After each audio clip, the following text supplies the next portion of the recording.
Hello friends, and welcome to another video on the meanings of the 114 sayings from the Gospel of Thomas. In this particular video, we'll be exploring and I'll be interpreting for you the meaning of saying 50 from the Gospel of Thomas. So if you have a copy of the Gospel with you and you'd like to read along with me, I'm going to read it to you right now and then I'll explain it to you, this meaning. Saying 50 from the Gospel of Thomas.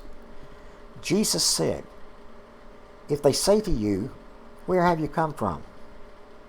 say to them, 'We have come from the light, from the place where the light came into being by itself, established itself, and appeared in their image.' If they say to you, 'Is it you?' say, 'We are its children, and we are the chosen of the living Father.' If they ask you, 'What is the evidence of your Father in you?' say to them, 'It is motion and rest.'" Now, is that not a strange, is that not a mysterious saying from the Gospel of Thomas? This saying has perplexed scholars, as you will see later on in this video. It'll just perplex some of the best scholars in the world. But I'm going to give you the meaning here. The crux of this saying, and the first part of it is kind of self-evident, but the crux of this saying is there in the last. Let me read that to you again. If they ask you, "What is the evidence of your Father in you?" say to them, "It is motion and rest." Now I ask you, what kind of answer is that? It is motion and rest. That's strange in itself. What does that mean? It's mysterious. But it has a deep profound spiritual meaning that you'll find out in just a second. You know, you might ask yourself, and the implication here is that we should. That's why it's saying it this way. If you are trying to achieve spiritual adepthood, or to advance your consciousness and make to a higher state of consciousness, which is what the goal is and what we all should be trying to do, because that allows us to connect with what's called the kingdom consciousness. We'll have more to say about that later. But you should ask yourself, that's what the implication is here. What is the evidence of your Father in you? We all are connected. We know from other things in the Gospel of Thomas that God dwells in us. As it says in saying 13, if you remember, the three things that Jesus told Thomas in private: I am God, you are God, we all are God. Those are the three things. So God dwells in us. That's one of the main themes, one of the main things that the Gospel of Thomas is trying to teach us, and has been trying to teach people. So ask, what is the evidence of your Father in you? It is motion and rest. Now, how can we divine or plow into and discover what this means? We can start by asking ourselves, what is the relationship here between motion and rest? Let's look at the basic principles here. Always go back to the basic principles. What is the relationship? Is there a relationship between motion and rest, the meaning of the two words? Think about it. Motion is activity. Rest is inactivity. Once again, as you remember, the repetitious theme throughout the Gospel of Thomas is to overcome the state of polarity that we exist in ever since the Garden of Eden, or ever since we were expelled from the Garden of Eden, as the metaphor says. Motion and rest, and overcoming motion and rest, is the implication here that we should overcome it, because that would be the evidence of the Father within us. Remember, your spiritual consciousness advances as you overcome this space-time continuum that's around us, this world of polarity, of opposites. Everything in this world has an opposite. Everything in the spiritual world is perfect. It's something we can't understand, this concept. Everything in this world changes. If you find something that doesn't change, then you can bet your bottom dollar it's spiritual. But in this world, everything changes. Life turns into death. the mountain eventually will flow into the sea. Everything changes. Nothing is permanent. Impermanence is the state of this world that we live in here.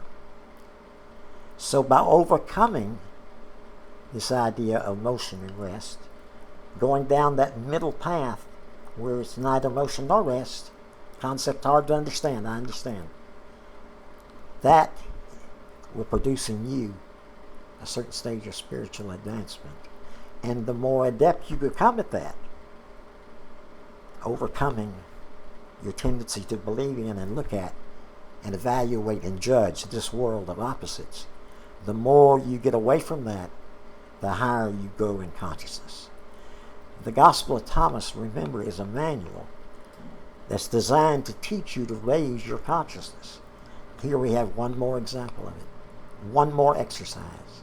Of course, the secret here is, how do you do this? How do you overcome motion and rest so that it will be the evidence of the Father within you? I'm going to show you that in next week's video, so be sure and tune in. Be sure and mark it, join down there at the bottom. I hope you like this video too. Well, like it, of course, it helps us with the YouTube algorithm, if you will. But be sure and tune back next week when you get a notification. And I'm going to show you the secret, according to the Gospel of Thomas, how to overcome the world of motion and rest. And so that it will be, the overcoming of it, the evidence of the Father within you. Because each time that you do overcome it, each time that you're able to make no judgment in that area, you advance and raise your consciousness to a higher and higher spiritual level. And that's the goal for all of us. So I hope you will do that. Tune back with us. Now, you might be asking the question, and you certainly should ask the question, as St. Paul said, make sure of all things, test all things, prove all things, hold fast that which is good. Never take spiritual advice and accept it just as it is. Always, always put it to the test, either in your life or by comparing it with other answers. I want to give you a website that I want you to go to. It's, I think you can read my writing here. I did this right before we did the video. It's www.earlychristianwritings.com. Big website, important website. www.earlychristianwritings.com. Go to that website, and under the part where it says commentary, it gives all the translations of the Gospel of Thomas. That's what it's all about, the Gospel of Thomas.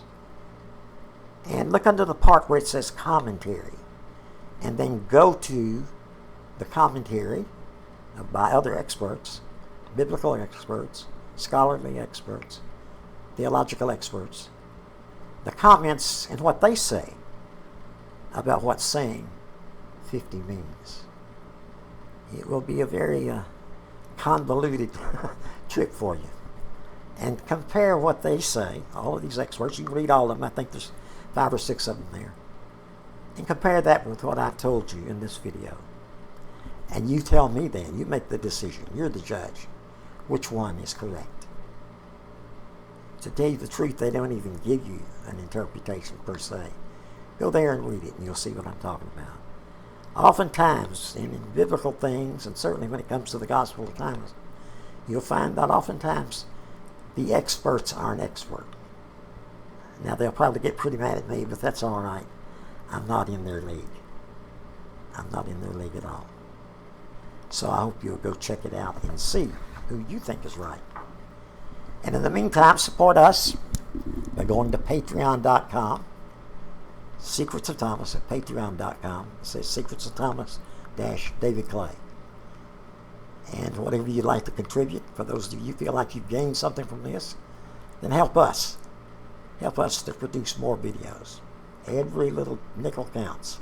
I don't care if you give $1, $2, $10, or $100. Every nickel counts, and we appreciate it. If you've gotten something out of this, then consider helping us. So until next week, I say goodbye. Have a great week.